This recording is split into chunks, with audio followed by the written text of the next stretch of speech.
আজকে ঘরে বানিয়েছিলাম পেঁপে চাটনি, তাই তোমাদের সাথে পেঁপে চাটনির রেসিপিটা শেয়ার করছি। পেঁপেটাকে ভালো করে ধুয়ে গ্রেটারে গ্রেট করে রেখেছিলাম। এদিকে কড়াইতে সাদা তেল দিয়ে ওর মধ্যে দিয়েছিলাম সর্ষে আর শুকনো লঙ্কা ফোড়ন।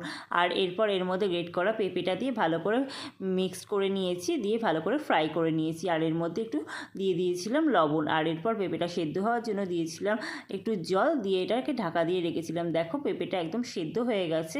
এবার এর মধ্যে কাজু আর কিশমিশ দিয়ে নিয়েছি। কাজু কিশমিশ দিয়ে এটাকে ভালো করে মিক্স করে নিচ্ছি। এদিকে দুটো লেবু নিয়েছিলাম, দিয়ে রস বের করে রেখে দিয়েছিলাম এই পেঁপের চাটনিতে দেবো বলে।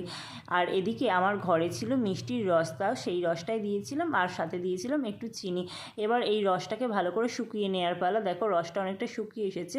এবার এর মধ্যে লেবুর রসটা দিয়ে দিচ্ছি। আর লেবুর রসটা দেওয়ার সাথে সাথে দেখো কি সুন্দর একটা কালার এসে গেছে। আর এরপর এটা আরেকটুখানি ভালো করে শুকিয়ে নিয়ে পেঁপের চাটনিটা একদম রেডি হয়ে যাবে। আর দেখো অলরেডি আমাদের পেঁপের চাটনিটা রেডিও হয়ে গেছে, আর খেতেও খুব